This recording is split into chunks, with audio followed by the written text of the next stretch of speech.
আগামীকাল পর্দা নামছে মাসব্যাপী ধরে চলা ৩০তম ঢাকা আন্তর্জাতিক বাণিজ্য মেলার।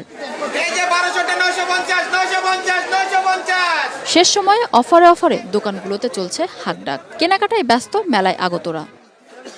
আমি অনেক দোকান দেখেছি, জামা কাপড়ের দোকান দেখেছি, আরো অনেক কিছু। আমি গাজরা কিনেছি, আমার আম্মু আংটি কিনেছে, বাবা ব্লেজার কিনেছে। যেখানে যাচ্ছি মোটামুটি স্বাচ্ছন্দ্য বোধ করতেছি।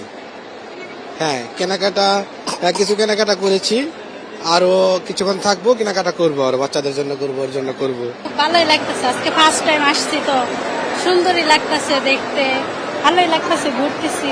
এবারে ঢাকা আন্তর্জাতিক বাণিজ্য মেলায় ক্রেতা কম থাকার কারণে বিক্রিতে মন্দার অভিযোগ করছেন অনেক ব্যবসায়ী। তবে এনবিআর এর তথ্য মতে বৃহস্পতিবার পর্যন্ত মেলায় ২,৮৪,২৮১ টাকা ভ্যাট আদায় করা হয়েছে, যা গত বছরের একই সময়ের তুলনায় ৪.22% বেশি।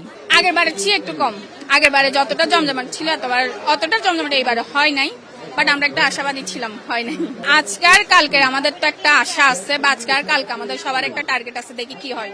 हम तो ठीक है, यहाँ पर जो हमने माल लाया था बहुत बेस्ट से बेस्ट माल लाया था, रेट्स भी अच्छे हैं, मगर इस साल जो था सेल नहीं था, सेल कम था।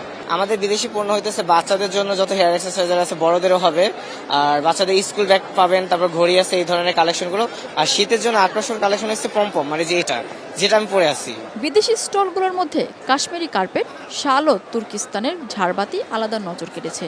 ভিড় ছিল বোম্বে ও পাকিস্তানি বাহারি জুতার দোকানেও। আমরা বিদেশি আজাদ কাশ্মীরের পাকিস্তানি শাল, ওদের প্রোডাক্টটা ভালো দেখলাম, ওটা আমরা ক্রয় করেছি, এবং দেশীয় অনেক প্রোডাক্ট আছে, এগুলো থেকে আমরা টুকটাক কেনাকাটা করেছি, আরো করব। কিছু কিছু রিজনেবল আছে, আবার কিছু কিছু এক্সট্রা ওভার চার্জ মনে হচ্ছে। ফ্যামিলির জন্য কিছু শপিং করলাম, সবার জন্য দাম মোটামুটি রিজনেবল আছে। আগের বছর দেখা যেত শু ক্ষেত্রে দেখতে ফ্ল্যাট নাগরা আসছে, এবার দেখলাম যে একটু ডিফারেন্ট নাগরা আসছে, নাগরাগুলো ভালো লাগছে আমার কাছে। এবার 3 বছর পরে আসলাম আর কি। আর আসলে মূলত আসি এই জায়গায় প্রথমত ঘোরা আছে আর কি, ঘোরাফেরা আছে। এরপরে ওই যে বিভিন্ন দেশের যে স্টোরগুলি আসে, আমাদের দেশে যে আনকমন জিনিসগুলো কিছু পাওয়া যায় না, দেন ওর থেকে কিছু কিনি। আজকে 2টা আইটেম কিনছি। মেলায় ক্রেতা দর্শনার্থীরা ঘোরাফেরার পর ক্লান্ত হলেও বিশ্রামের ব্যবস্থা থাকলেও তা প্রয়োজনের তুলনায় অপ্রতুল। মাসব্যাপী ধরে চলা ঢাকা আন্তর্জাতিক বাণিজ্য মেলার পর্দা নামছে আগামীকাল শনিবার।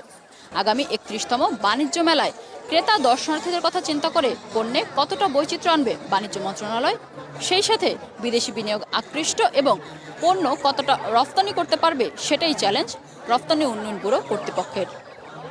মিনা ফেরদাউস, ওয়ান নিউজ, পূর্বাচল, ঢাকা।